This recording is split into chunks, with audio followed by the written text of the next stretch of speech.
Sejumlah kalangan berpendapat pemerintah Indonesia harus berkomunikasi langsung dengan Iran maupun Amerika bila ingin berperan dalam meredam konflik Israel-Iran.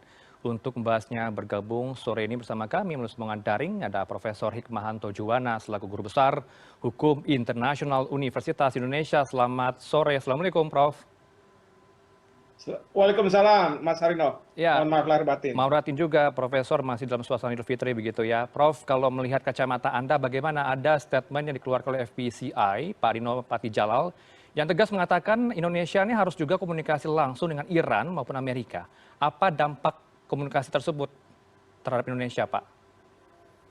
Yang pasti memang kita harus melakukan yang saya sebut sebagai shuttle diplomacy. Diplomasi ulang-alik di mana Ibu Menlu harus berkomunikasi dengan pihak Amerika Serikat, pihak Iran, pihak Yordania, pihak mungkin juga Mesir, ya, pihak Palestina. Semua harus dikomunikasikan untuk apa? Untuk supaya tidak terjadi perang dunia ketiga. Kenapa saya katakan seperti itu?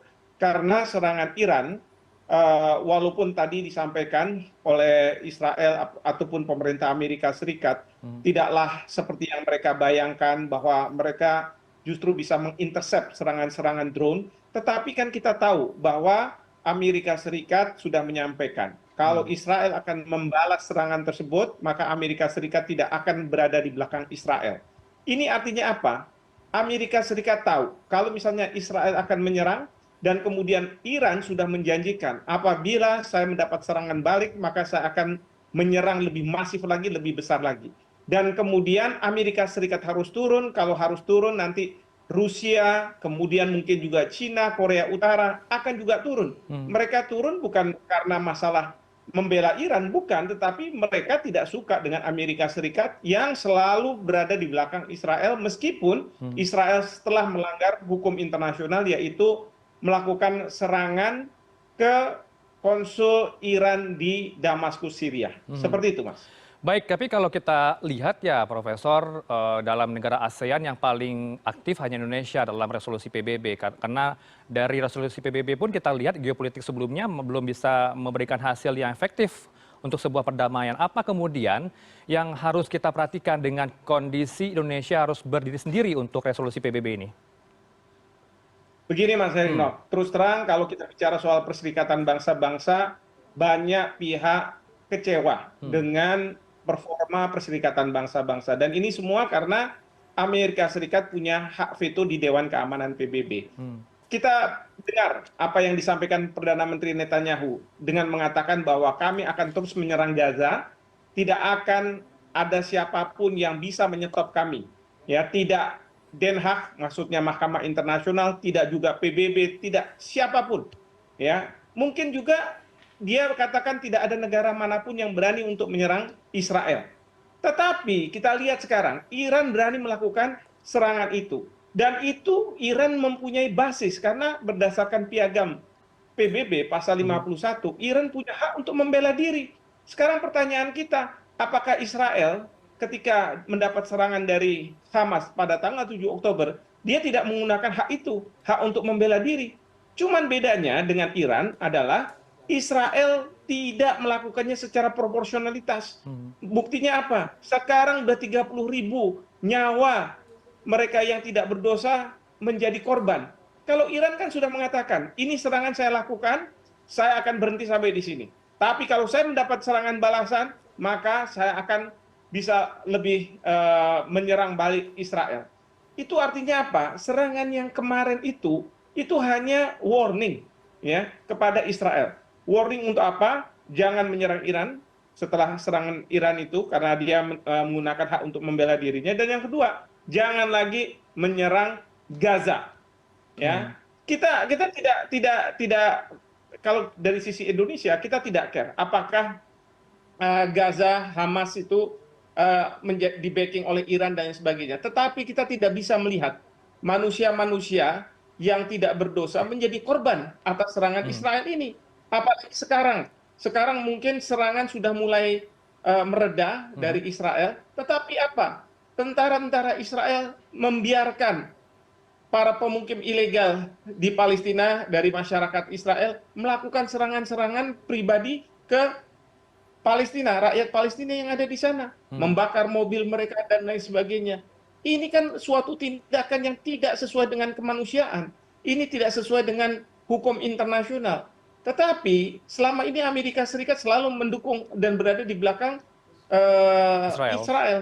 Tetapi ya, saya lihat Presiden Joe Biden dia membuat suatu keputusan yang bagus. Karena apa? Dia mengatakan bahwa Amerika Serikat tidak akan berada di belakang Israel apabila Israel melakukan serangan ke Iran, ya, serangan balasan. Oke. Beliau mengatakan bahwa apa namanya, dia tidak bisa membenarkan tindakan Israel itu, dan ini juga diikuti oleh Presiden Prancis, Perdana Menteri dari Inggris. Jadi sekarang negara-negara itu tahu bahwa apa yang dilakukan Israel ini sudah tidak tepat dan tidak benar menurut hukum internasional. Dan saya berharap mungkin ada skenario di mana Perdana Menteri Netanyahu ini bisa diturunkan oleh rakyat dari Israel, oleh oposisi, berdasarkan konstitusi. Dan saya berharap mungkin Amerika Serikat punya skenario-skenario bagaimana caranya bisa menurunkan Perdana Menteri Netanyahu. Karena yang menjadi masalah ini bukan Israel sebagai negara, negara Israel kan entitas yang abstrak. Tetapi siapa yang duduk di kursi Perdana Menteri yang pegang kekuasaan itu? Baik, tapi kalau kita membaca sikap Amerika Serikat maupun dari Joe Biden sendiri bagaimana, Prof? Karena kalau kita pahami ya, kalau Iran itu punya program yang apa ya, penganyaan dari bahan untuk nuklir. Apakah ini hal yang ditakutkan oleh Amerika dan juga Joe Biden sejauh ini? Oh iya, sangat dikhawatirkan. Dan sangat dikhawatirkan juga adalah atensi dunia yang mempertanyakan komitmen Amerika Serikat terhadap hukum internasional. Moral. Selama ini Amerika Serikat kan menjadi hakim dunia. Seolah-olah bisa menentukan siapa yang benar, siapa yang salah. Sekarang kalau Israel melakukan tindakan yang salah, apakah dia akan membenarkan atau tidak? Dia mendapat pressure. Memang pada saat ini beruntung bahwa presiden di Amerika Serikat adalah Joe Biden, bukan Donald Trump. Kalau misalnya Donald Trump, mungkin kalau dia sudah dikasih tahu oleh Iran bahwa akan ada serangan ke Israel, seperti tadi disampaikan oleh juru bicara dari pemerintah Amerika Serikat, mungkin Joe Biden akan menyerang Iran duluan, menghabiskan Iran duluan.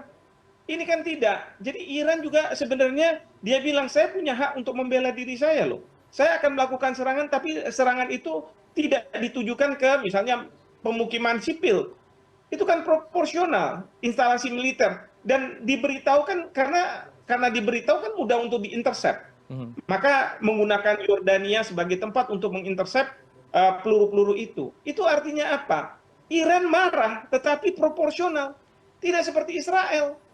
Ya, dan di sini Joe Biden di satu sisi dia mungkin bisa memahami hukum internasional, bagaimana concern dari masyarakat internasional, tetapi di lain sisi memang ada lobby-lobby Yahudi. Lobby-lobby Yahudi ini adalah warga negara Amerika Serikat yang mempunyai apa namanya kepercayaan Yahudi, agama Yahudi ini, yang selalu mereka membacking Israel, dan mereka menguasai hampir mayoritas Baik. perekonomian di Amerika Serikat, sehingga mereka bisa menentukan begitu. Terakhir Prof, ini kan juga ada perhatian dari Menteri Luar Negeri ya, Bu Retno Marsudi pada hari ini di istana mengeluarkan statement ada travel advice kepada warga Indonesia untuk bertolak ke Iran maupun ke Israel. Kemudian apa yang menjadi perhatian Anda untuk ke depan, khusus bagi warga negara Indonesia, apalagi eskalasinya masih mungkin panas hingga sekarang? Terakhir Prof. Ya, menurut saya ikuti apa yang menjadi travel advice atau warning dari Ibu Menlu dari Kementerian Luar Negeri. Karena begini, kita tidak ingin rakyat atau warga negara Indonesia ada di Israel ataupun ada di Iran dan mereka menjadi collateral damage. Meskipun mereka tidak yang menjadi target, tetapi bisa saja mereka menjadi korban. Dan kalau mereka nanti menjadi korban, tidak mau dievakuasi dan lain sebagainya, itu akan menyulitkan pemerintah kita. Karena apa? Pemerintah punya kewajiban untuk melindungi warga negaranya. Nah, nanti pemerintah akan dikritik oleh masyarakat, dan itu tidak baik menurut saya.